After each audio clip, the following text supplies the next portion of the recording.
Narges and Mehdi have been married for 13 years. They are middle-class government employees who work 9 to 5, 5 days a week, and live in their rental apartment in western Tehran. Since their marriage, they've been busy with higher education and work. And now at 33, Narges says she doesn't want to have children. For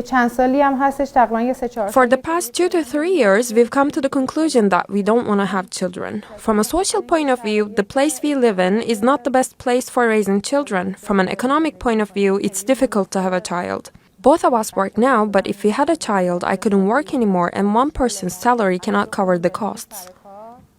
The couple say their peers who do have children complain about school fees and other expenses.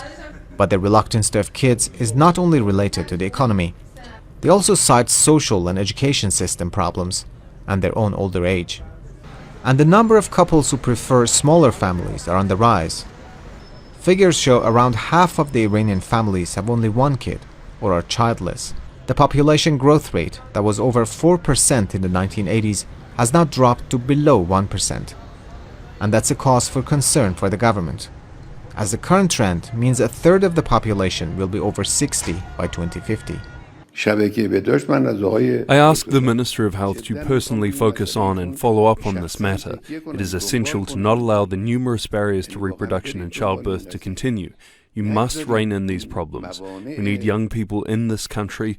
If, God forbid, the country is confronted with this bitter, difficult fate, that is, an aging population, there will be no longer any remedy for this. The Parliament passed a law in 2021 to promote population growth. The Regenerating Population Act compels the government to encourage marriage and childbearing. It also includes incentives like increased child benefit payments and interest-free loans for families with more than 3 children.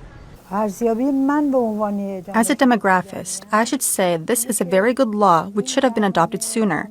It is mostly focused on supporting mothers and children as well as health and insurance coverage.